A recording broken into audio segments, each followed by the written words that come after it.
ejercicio para hacer trascender en el tiempo la realidad, asumió Ernesto Che Guevara el oficio de escribir.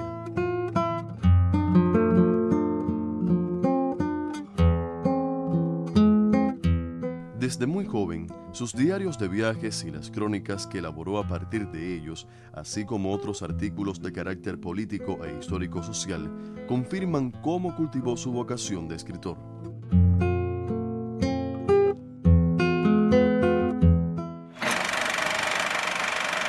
«21 años. Inicia su primer viaje. Recorre en bicicleta más de 4.000 kilómetros por el norte de la Argentina. Lleva un cuaderno donde anota sus experiencias e impresiones, un nuevo método que sistematizará hasta el final de su vida, los diarios de viaje.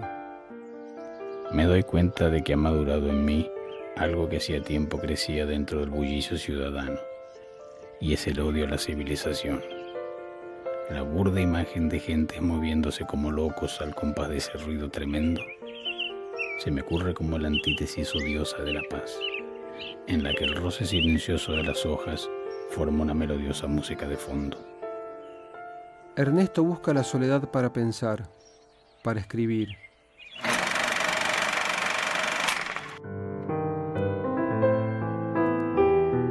Para el escritor cubano Cintio Vitier, quien prologara Notas de viaje, libro que recoge las crónicas escritas por Ernesto al regreso del primero de sus recorridos por América Latina, el joven no busca el acierto, sino la fidelidad a la experiencia y la eficacia narrativa.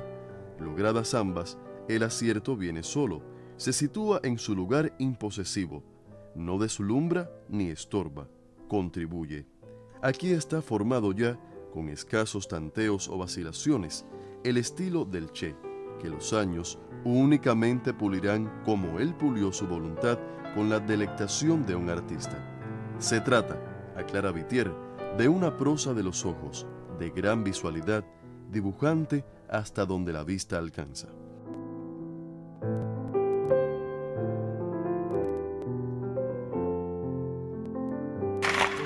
Sin duda, he escrito sobre esto en otras ocasiones, particularmente cuando la Casa de las Américas publicó una edición de los pasajes de la guerra revolucionaria del Che con un prólogo mío. Y allí llamo la atención sobre ese carácter de escritor que también tuvo el Che. Escribió ese libro magnífico, después escribiría pasajes de la guerra revolucionaria Congo, había escrito ya la guerra de guerrillas, había escrito varios artículos, había escrito incluso poemas, había escrito cartas memorables. Sin duda el Che fue escritor y no son pocos los autores que han estudiado la condición de escritor del Che. Pienso en Graciela Pogolotti, pienso en José Antonio Portuondo, pienso en dos autores soviéticos, Vera Krutechikova y Lev Ospovat. Todos ellos han escrito sobre el Che escritor, de modo que estoy bien acompañado en esa creencia de que el Che también fue escritor. El Che fue uno de los más importantes cronistas de la lucha de liberación contra el régimen de Fulgencio Batista, no solo por registrar los acontecimientos de la guerra, sino por hacerlo con aquella máxima suya de que todo revolucionario que escribe historia debe ceñirse a la verdad como un dedo en un guante.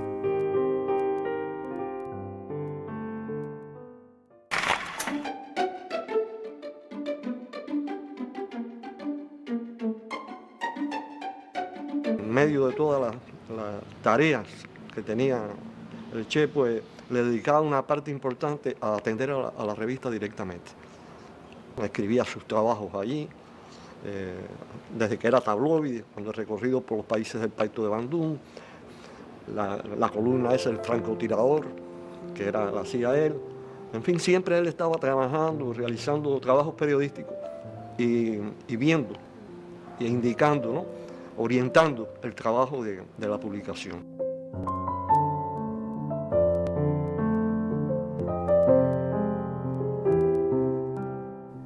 duda, su amplia formación literaria e intelectual contribuyeron también a su vocación de escritor. Nunca priorizó en nuestras conversaciones su propia experiencia, que en el de la fotografía era una experiencia muy cercana al cine.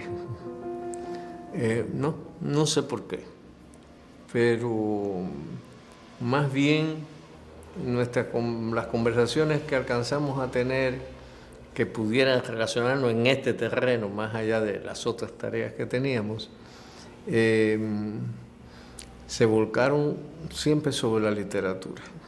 Discutíamos sobre los guiones, y él desarrollaba la tesis de toda la riqueza inmensa de la novelística latinoamericana.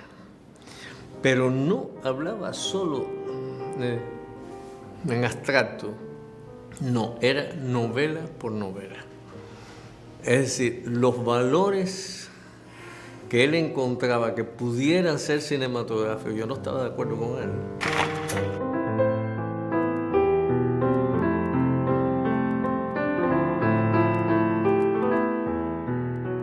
Para el Che, el acto de escribir fue también el espacio íntimo para dialogar consigo mismo, incluso en momentos de sublime dolor, como la muerte de su madre.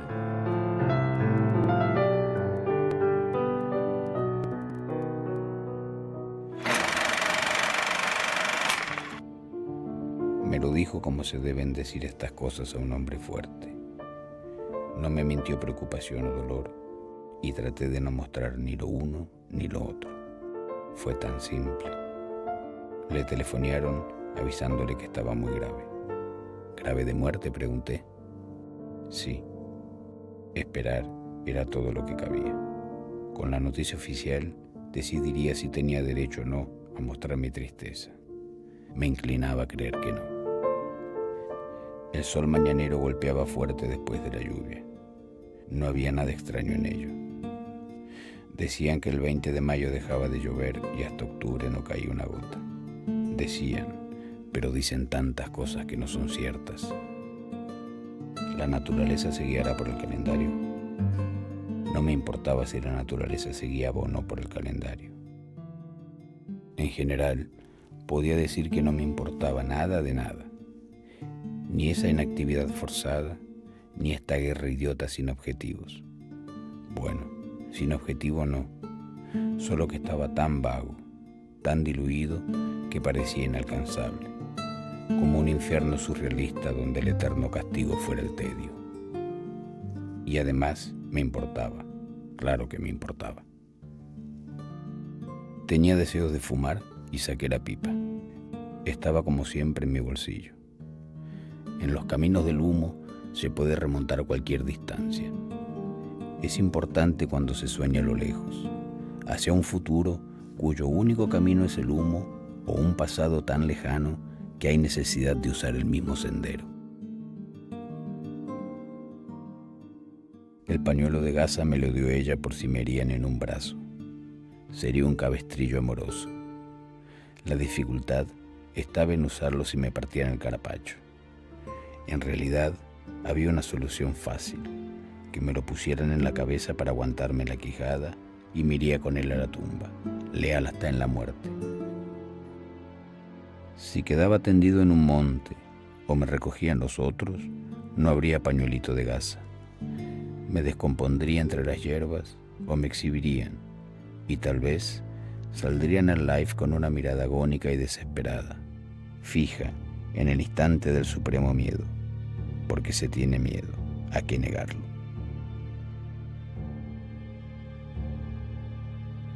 Por el humo anduve mis viejos caminos y llegué a los rincones íntimos de mis miedos, siempre ligados a la muerte. Solo 2 recuerdos pequeños llevé a la lucha: el pañuelo de gasa de mi mujer y el llavero con la piedra de mi madre. No se llora porque no se debe o porque no se puede. De veras, no sé. Solo sé que tengo una necesidad física de que aparezca mi madre y yo recline mi cabeza en su regazo magro y ella me diga, mi viejo, con una ternura seca y plena. tras la muerte del Che, decía Aide, Fidel no sabía qué calificativo darle y le llamó artista. Indudablemente el Che en todo, incluso en su lucha revolucionaria, en su combate con las armas, fue un artista.